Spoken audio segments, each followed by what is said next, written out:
അതെ, ഇന്ന് നമുക്കൊരു അവിയൽ ഉണ്ടാക്കുന്ന റെസിപ്പി കണ്ടാലോ? അതിന് ആവശ്യമായ കുറച്ച് പച്ചക്കറികൾ ഞാൻ ഇവിടെ എടുത്തു വെച്ചിട്ടുണ്ട്. നിങ്ങൾക്ക് ആവശ്യമുള്ള പച്ചക്കറികളൊക്കെ ഇടാവൂ കേട്ടോ. പിന്നെ എരിവിനാവശ്യമായി പച്ചമുളകോ കാന്താരിയോ, ഞാനിവിടെ കാന്താരിയാണ് ചേർക്കുന്നത്. കുറച്ച് കറിവേപ്പിലയും, ഒരു 1/2 ടീസ്പൂൺ മഞ്ഞൾപ്പൊടി, ഒരു 2 ടേബിൾ സ്പൂൺ വെളിച്ചെണ്ണയും,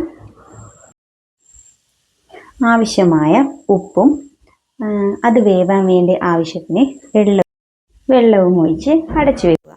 ഒരു അരമണിക്കൂർ കഴിഞ്ഞ ശേഷം എല്ലാം ഒന്ന് ഇളക്കി പാകത്തിന് വെന്ത് കഴിഞ്ഞിട്ടുണ്ടാകും. അതിലേക്ക് തേങ്ങ, ചെറിയ ജീരകം, കറിവേപ്പില, കൊച്ചുള്ളി എല്ലാം ഒന്ന് ഒതുക്കിയിട്ട് അത് അവിയൽ കൂട്ടിലേക്ക് ചേർക്കാവുന്നതാണ്. എന്നിട്ടൊക്കെ മിക്സാക്കി നല്ലോണം ഒന്ന് ഇളക്കി യോജിപ്പിക്കുക.